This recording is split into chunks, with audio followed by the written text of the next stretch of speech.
Coming up in SVG-TV News and Sports this evening at 7. SVG Community College celebrates record achievement as 961 students graduate. UNESCO official raises concerns over coral reefs in the Caribbean. More than $300 billion needed to rebuild Iran after US and Israeli strikes. And in sports, Australia trashed Pakistan to edge closer to ICC Women's T20 World Cup semis. These and other stories coming up in SVG-TV News and Sports this evening at 7.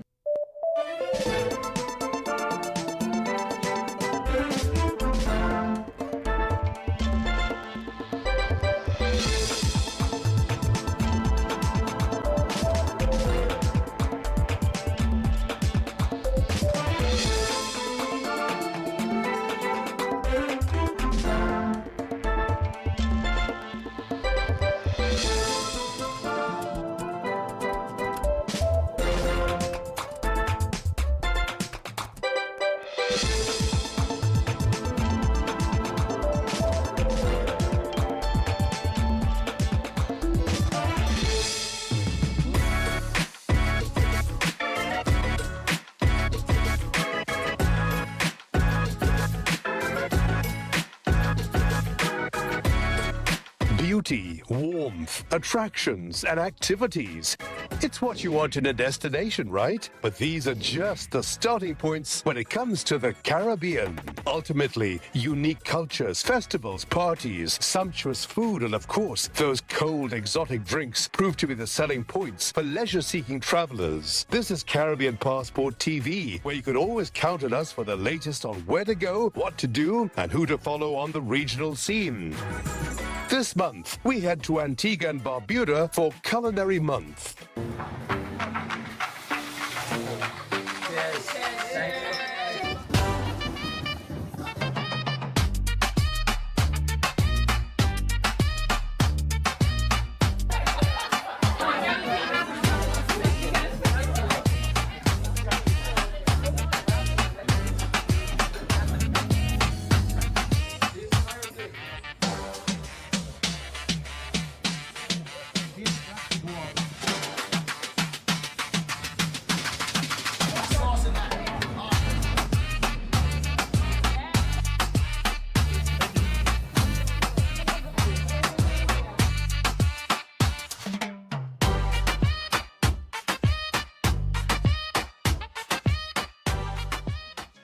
Big up my people, this is Kareem Roberts and we're here in Antigua at the Fab Fest at Antigua's Culinary Month, and I want to welcome you to watching Caribbean Passport TV, where we celebrate everything culinary, cultural and lifestyle. Yo, pull up, return, boop, boop, boop.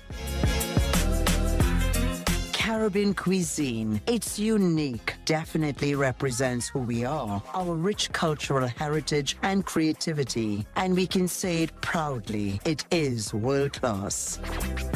The Antigua and Barbuda Culinary Month highlighted all that makes Caribbean cuisine stand out on the global stage. The whole of Antigua and Barbuda buzz with culinary activities as a group of world-renowned chefs with Caribbean roots delighted us all with their creativity.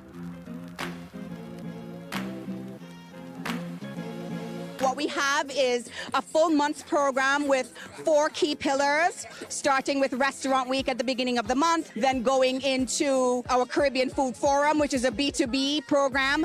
Then we go into Fab Fest, and then we have our chef events, and then we have the entire month trickled with our Eat Like a Local programming. Our Caribbean Food Forum really is a B2B platform for hospitality workers, professionals in the culinary industry, in the restaurant industry, who are looking for inspiration. It's also about creating a platform where the region and its movers and shakers and the people who are really involved in our culinary industry can come together in one place and have very important discussions around food sustainability, around our culinary industry and how we can learn from each other and grow our industries together. I think we're more powerful as a unified voice, and the Caribbean Food Forum gives us that platform to come together and to make our voices be heard. First of all, I want to start by commending the government of Antigua, specifically the Antigua Tourism Authority, for this timely intervention, this food forum. As we move into reimagining Caribbean tourism, it's especially important that we focus on our culinary art and all of the other parts of the tourism ecosystem that goes into food production, that goes into the culinary experiences that we have in the Caribbean. And so having interventions like that is not just conversations. It's actually setting foundations, it's building roots. And out of these ideas will come very practical and meaningful opportunities for our Caribbean citizens. At the Caribbean Tourism Organization, we're very happy to support this initiative. As part of our Reimagine plan, we formed a supply side committee that is chaired by Jamaica's Minister Ed Bartlett.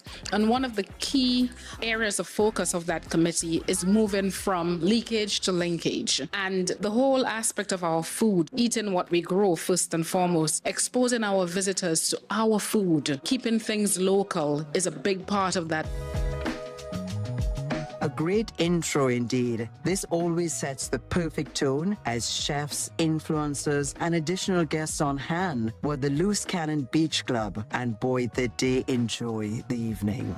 I've been really blessed. I was the first Caribbean person and first Black person to win Top Chef in the United States. So I was really happy to be able to celebrate Caribbean food and kind of the highest platform that we have in the States. I really kind of celebrate that migration of Caribbeans to the States, West Africans to the Caribbean. I want people that are younger, people that are Caribbean, who can look at their food with a lot of pride and then also can look up and say, there's a Caribbean man at the helm of the #1 restaurant in the United States. There's a Caribbean person who just won Top Chef. There's a Caribbean person who's winning Top Chef in other big platforms. The goal has always been a ladder. I hope I continue to do that and do that along with my rest of my peers. I do a lot of stuff around Oxtail. I'm Trinidadian by birth, so I try to do everything Trini style. Before living in the US, I only had oxtail and soup in Trinidad, right? So then when I went in Brooklyn, there's another Jamaican restaurant. So when I had it there, it was similar to stew chicken in Trinidad. That's where the love for it started. And then throughout the years, I just tried experimenting with different things. We do oxtail ice cream, we do oxtail soup, we do oxtail noodles. I use the tallow and we do oxtail soup. Culinary Month presented an opportunity to get closer to the heart of this country's cuisine culture. It's important for us to support our local fishermen and our local farmers because that's how we keep our lifeline going in our country and around us locally. The Rukuni restaurant at Sugar Ridge glowed with life, where chefs Andy Oliver, Kareem Roberts, and Kurth Gums joined forces to give attending food lovers an experience in otherworldly gastronomy. I live in London. I run a modern fusion Caribbean restaurant, which is called Fenchurch, located in the Sky Garden building in the central of London. I was born and raised in the Caribbean in a small island, and it's Anguilla. It's our privilege to connect with other chefs from the Caribbean region, such as Kareem Roberts, such as Andy Oliver, who was one of the judges that scored me on Great British Menu on the BBC Two, where I won the dessert course. And now, fast forward from 2020 to 2026, we are actually cooking together, collaborating right here in this restaurant. First thing that blew me away was the local produce, which is second to none. Absolutely fresh, vibrant, beautiful, and juicy. If the produce is good, it makes my job so much more easier. And one thing that Antigua has is great produce. And another thing I think what's great and what I want to do is help to inspire more people that look like me and you from the Caribbean. We start from the younger generation and really not just show them things that I take inspiration from nostalgia when I grew up. One of my dishes for ending this course is my interpretation of a dukana. And what I do is cook sweet potato and coconut. It got flavors of conky dumpling, which is something from Anguilla. Again, I layer it with a little elevation with a salted milk ice cream and a sweet potato foam with a caramelized white chocolate and coconut crumb. I take pride in seeing what my grandmom and my mom and other people do, and I look forward to just taking little cherry picks from here, cherry picks from there, and applying what I learned to do best in the UK in adding a little bit of modern flair to it. My name's Andy Oliver. I'm a chef of Antiguan heritage. Great British Menu is one of the flagship food shows on the BBC, and I started as a judge and now I host the whole show, actually, and I love it. That's how I met Kurth, actually. I'd met Kareem before, but he also came on the show. It's a competition and it's the top chefs in the country. It's been 21 years now, so to have joined the team at Great British Menu was a source of great pride for me as a judge, and then to step into the hosting position was really amazing, and I love it. Caribbean food stories deserve to be told. And I think that there's a moment right now across all of the diaspora where we're taking charge of our own narrative to really find Antigua standing proud and standing tall and really taking charge of that narrative. It makes me passionate and just makes me want to do more and more and more. You know, it's what drives my career. And it's what drives my work. My canapé was a saltfish and crab bouillon, like a little tartlet, with a chardon benny emulsion and cured egg yolk. So it's really a take almost on a bit of an Antiguan breakfast in the form of a little tartlet. There's a little avocado in there too. So instead of having like avocado and plantain and saltfish, our starter is a fish course. So we've done an escovitch fish. We've got snapper, which we've rolled in a little seasoned flour. We've got an escovitch pickled shallot, and then a coconut curry, beautiful buttery golden sauce. We move on to the main course, and the main course is a shared course. It's all of us together on one plate, which is a lovely thing. And my aspect on that is a ground provision cone. So it's grated pumpkin, cassava, yam, sweet potato, plantain, and we bake that and layer it up with caramelized onions. And then we took a whole goat from Hall Valley Farm and we broke the whole thing down, slow braising rum and spices and delicious molasses and all sorts of things. Hey everyone, this is Chef Claude Lewis. Thank you for watching Caribbean Passport TV. We have so much more for you to check out. Stay tuned for more.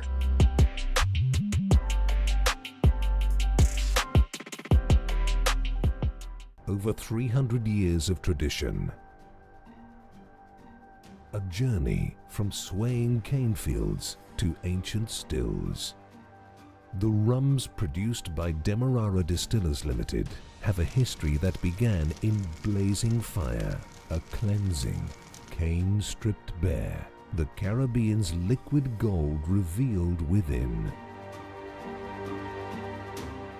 It is in this age-old process defined by our ancestors that this legendary spirit is born again. El Dorado, crafted richer, aged deeper.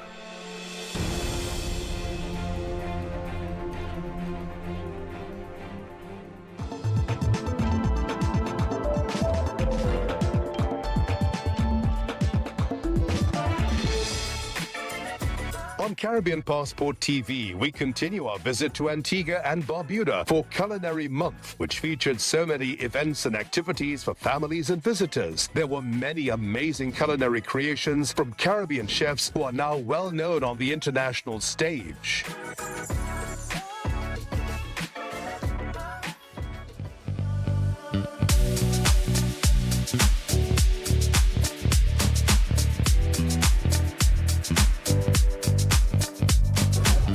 So the first meal that house will be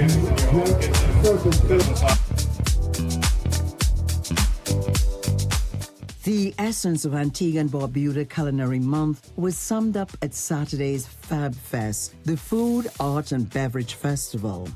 Fab Fest really is, I like to call it an ultimate fusion of not only food, art, and beverage, but we've got our local vendors being represented. We've got great lineup of entertainment. We've brought in these amazing international chefs to cook alongside our local chefs. So we're connecting all the dots, really. So Fab Fest is actually growing leaps and bounds in a very short period of time. Our local people are definitely vitalized and excited about Culinary Month, but now we want the rest of the world to know what Antigua and Barbuda has to offer as a culinary destination. So I'm excited to be here for the Fab Fest for Culinary Month with Antigua and Barbuda.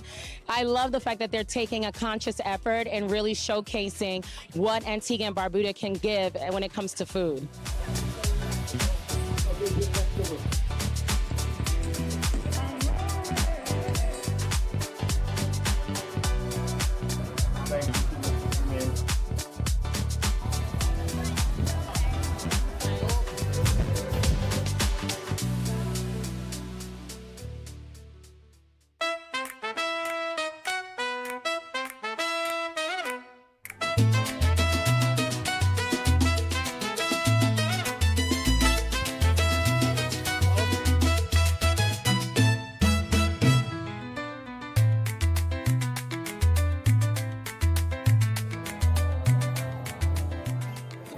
Sunday was equally exciting at the hut at Little Jumbie Island. It was Angel Barreto's turn to unveil his take on what a Puerto Rican-inspired beach barbecue would look and taste like.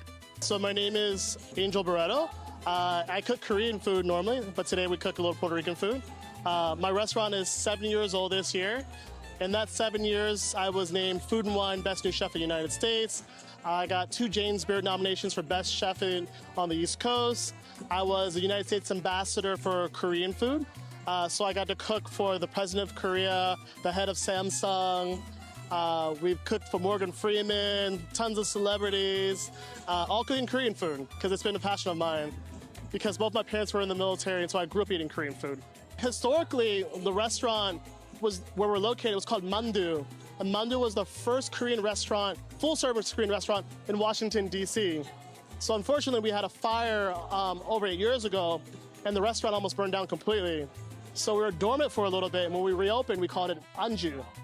And so we're still cooking Korean food, but now we're doing a little bit of everything. We're doing Korean food from 16th century all the way up into modern Korean food. This year, I'm excited because normally I come and I cook Korean food. I'm still cooking Korean food this year, but today in particular, we cook Puerto Rican food. So it's something like I grew up eating, and it's like we did a little bit of twist. So we did like ensalada de pulpo, we did mango y queso salad, we did whole grilled snapper, we did empanaditas with tons of different sauces. So it's like all stuff I grew up eating on the island when I would visit family. So it's nice to come to the Caribbean and do something that I grew up eating and share it. Because sometimes people are not really familiar with Puerto Rican food, so it's kind of nice to share it. There's a fantastic team at the hut, which I'm very grateful for. And my sous chef James was here with me also. So we get it done. I think that's something we do as chefs. No matter where we're at, whether I'm cooking here, I'm cooking in Tanzania, I'm cooking in Bahrain, we get it done. That's our job. The Puerto Rican food we had here was really good.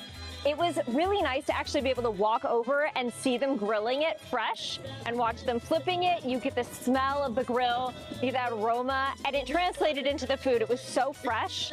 Oddly enough, my favorite thing was not grilled. It was the mango salad, which was done with tortilla and like some pickled red onions. I'd never seen mangoes done like that before, and they were so good.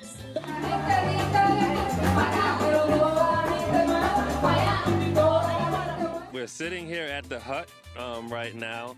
There's a band from Cuba. I just met some of the players. They're amazing musicians, and they're playing a mashup of American music and Antiguan music and Cuban music, along with food from all the different destinations. And then the beautiful beach we're on, we're in Little Jumbie in Jumbie Bay. We had to take a boat over here from Antigua. It was so much fun. So we're really enjoying our time. The weather, the people, and the food is the best in Antigua. So for all of the chefs that have gone on to make it extremely big all around the world, to see them come back and really salute their Caribbean heritage, that has just been amazing. What I've enjoyed most is almost their own interpretation of the food and the various dishes. From Ducana to what else did we have? We had everything. Pigeon peas. Yeah, and pigeon peas. So many different things, but definitely infused with their flavor. So, again, amazing. I think at this point for me, I am very, very happy to be a part of Antigua's Culinary Month. And last year I did Barbados Food and Rum. I'm trying my best to be as involved and give back to the Caribbean, so it's like I want to hit all the islands, to be honest. There's not a lot of people that focus directly on the region, and that's what I want to do. That's what I do. And I kind of want to just give back to my region. My participation here in Antigua's Culinary Month has been amazing. I'm doing cassava dumplings with corn and salted cod. Yeah. So I'm going real hometown. I truly have enjoyed my time here. It's been wonderful to see the island.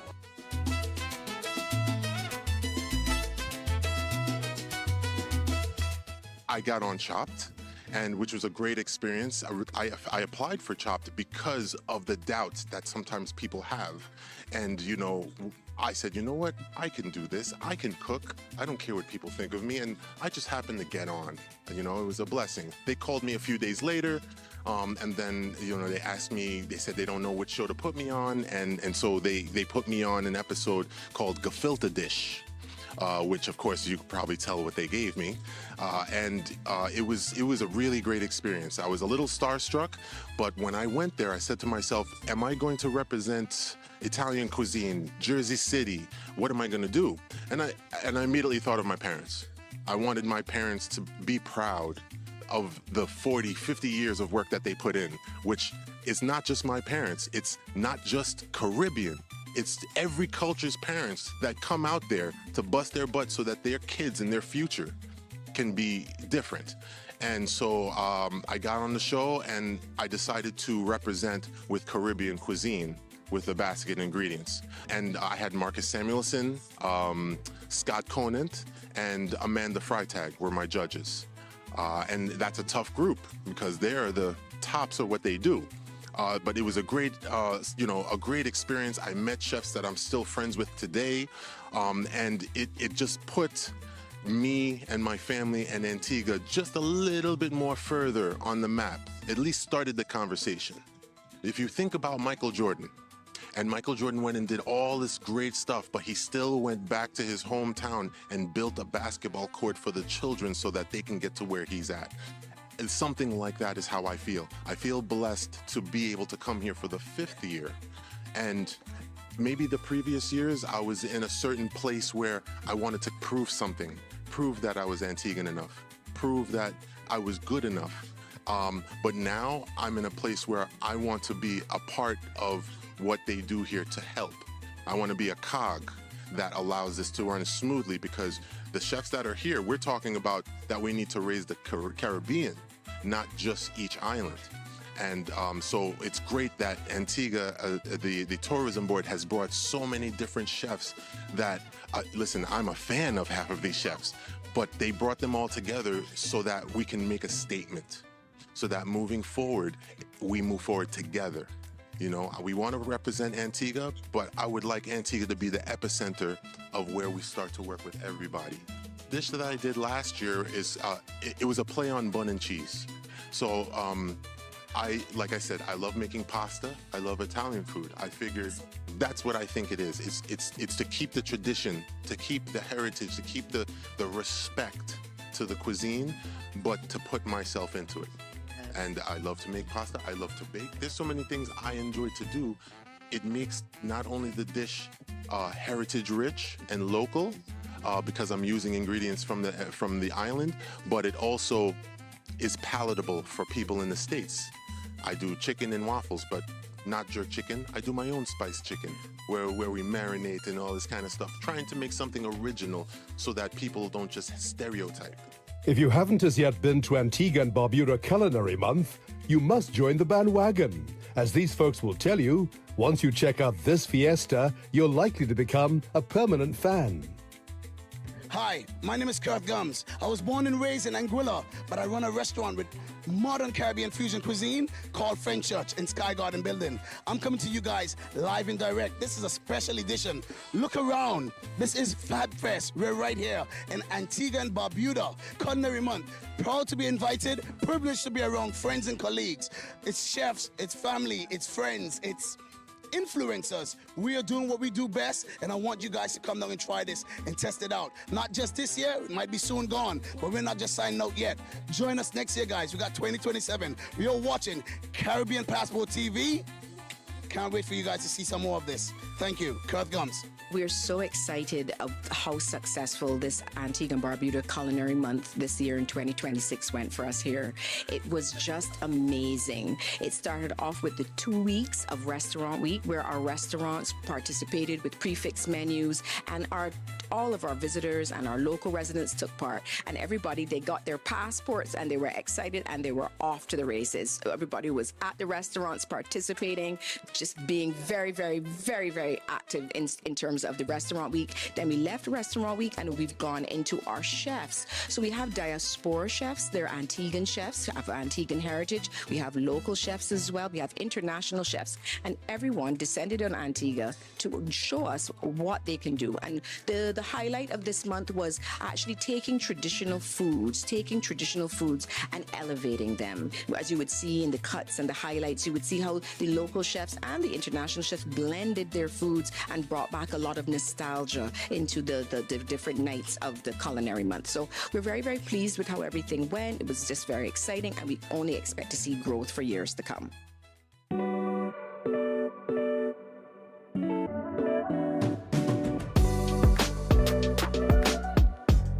Coming up next month on Caribbean Passport TV, more on Antigua's Culinary Month as we visit the chocolate factory at Bay Gardens. Hear more from the top local and international chefs and influencers. They experience firsthand the sumptuous cuisine.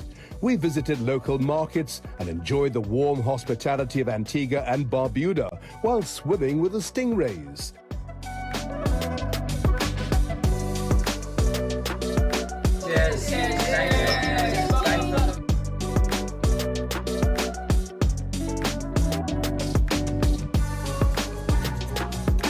So, get your passport ready, friends, and let's travel.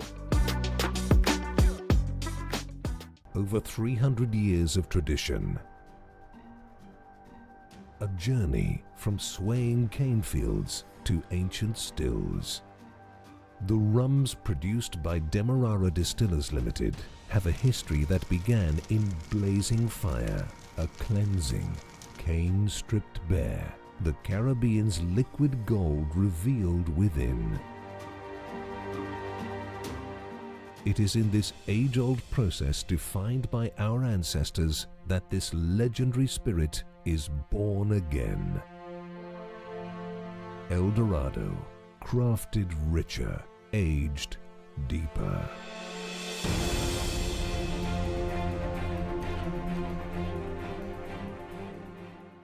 At La Mer, you will journey to an oasis of indulgence where one can reawaken to total tranquility. We craft each experience to help you unwind and restore the spirit.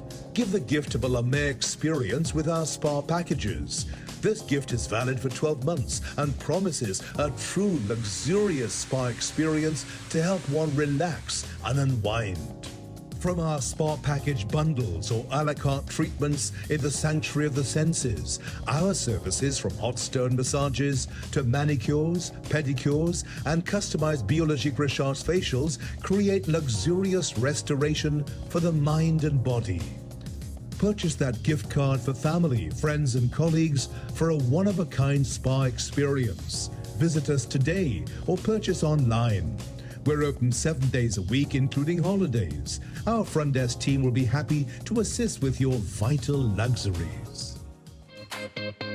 Wow, what an exciting experience in Antigua and Barbuda. As you know, the Caribbean is the place to be. It's the cradle for influences, local, regional, and international. We're now into the summer, and the stakes have been amped up for vacationers here at home and from every corner of the globe, which means that things are only heating up with more festivals, hotels, and restaurants to be explored. Before we leave, we'd like to wish the best of luck to our neighbors, Haiti and Curacao, both proudly representing the Caribbean at the 2026 FIFA World Cup, which is being staged this month in the USA, Mexico, and Canada. Until next time, thank you so much for viewing Caribbean Passport TV. Take care, everyone.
Today's music.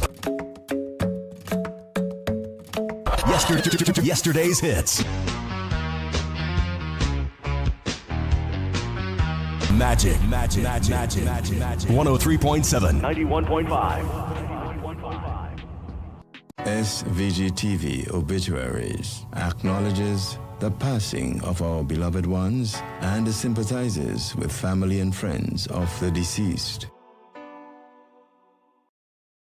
Celebrating the life of the late Carlton Cornelius Lewis of Glebe Hill, Barrowley, who passed this life on Saturday 9th May at 73 years of age. Carlton Cornelius Lewis of Glebe Hill, Barrowley is survived by spouse Marilyn Lewis, children Keisha, Sean, Jamil, Galea, Kilon, Clemroy, Jamelia, Calvert, Jameli, and Joanne, 16 grandchildren, 2 great-grandchildren, 1 brother, 1 sister, many other relatives and friends. The funeral service for the late Carlton Cornelius Lewis of Glebe Hill, Barrowley takes place on Sunday 28 June at the Barrowley Adventist Church. Time of viewing 1 p.m. Time of service 2 p.m. Place of interment Glebe Hill Cemetery. This funeral service is entrusted to the Ever-Ready Funeral Home. Celebrating the life of the late Kent Leroy Denny Sr. of Cane Garden, who passed his life on Sunday 14 June at 73 years of age. Kent Leroy Denny Sr. of Cane Garden is survived by spouse Velma Denny, children Kent, Kenny, Desmond, and Jody Denny, 3 grandchildren, 8 brothers, 6 sisters, many other relatives and friends. The funeral service for the late Kent Leroy Denny Sr. of Cane Garden takes place on Monday 29th June at the Methodist Church, Kingston. Time of viewing 10 a.m. Time of service 11 a.m. Place of interment Kingston Cemetery.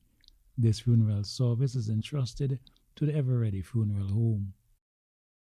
Celebrating the life of the late Wellington Winston, also known as Chinaman Bailey of Ashburton Village, who passed this life on Sunday 7th June at 85 years of age. Wellington Winston, also known as Chinaman Bailey of Ashburton Village, is survived by spouse Valsika Val John Holder, children Carlos James, Desiree Lockhart, Selroy John, Susan Sharp, and Daniela John Descent, 15 grandchildren, 2 great-grandchildren, many other relatives and friends. The funeral service for the late Wellington Winston, also known as Chinaman Bailey of Ashburton Village, takes place on Monday 29 June at the House of Praise Ministry, Ashburton. Time of viewing 1 p.m. Time of service 2 p.m. Place of interment Belay Cemetery. This funeral service is entrusted to the Ever-Ready Funeral Home. Celebrating the life of the late Alicia Bernadine Roxanne Vera of Harmony Hall, who passed his life on Tuesday 26 May at 51 years of age. Alicia Bernadine Roxanne Vera of Harmony Hall is survived by husband Rodney Vera, mother Cicely Saunders, child Ryan Vera, 1 brother, many other relatives and friends. The funeral service for the late Alicia Bernadine Roxanne Vera of Harmony Hall takes place on Thursday 25th June at the St. George's Cathedral, Kingston. Time of service 1 p.m. Place of interment the Kingston Cemetery. Celebrating the life of the late Barbara Cordelia Descent Nibakos of Mesopotamia, who passed this life on Friday 12 June at 62 years of age.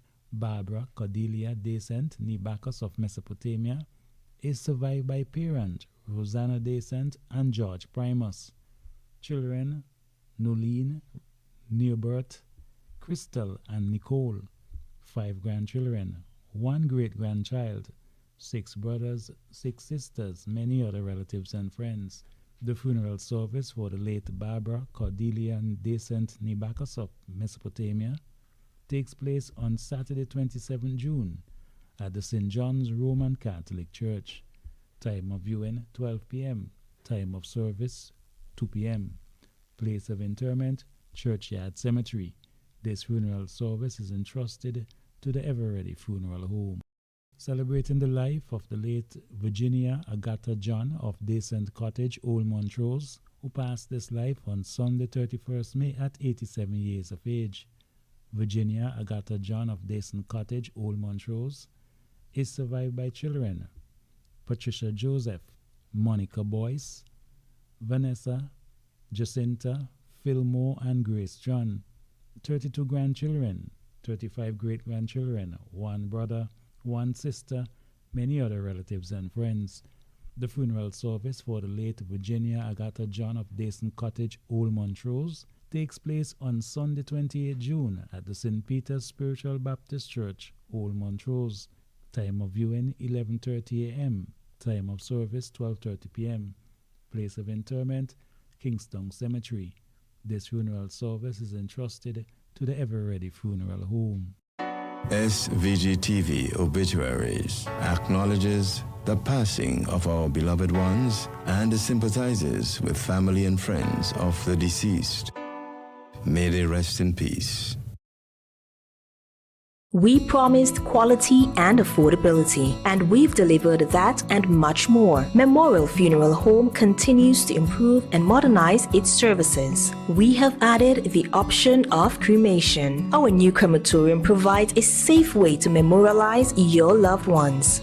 So whether you choose to bury or cremate, our friendly and courteous staff will take care of all your funeral needs. We know and understand the stress that comes from bringing your loved ones home. That's why we assist in the transportation of bodies to and from St. Vincent to any part of the world. Visit our spacious showroom at the Russell's Building in Kingstown or call the office at 453-2697 or the Mesopotamia office at 458-8888. The Memorial Funeral Home, leading the way in modern and affordable services.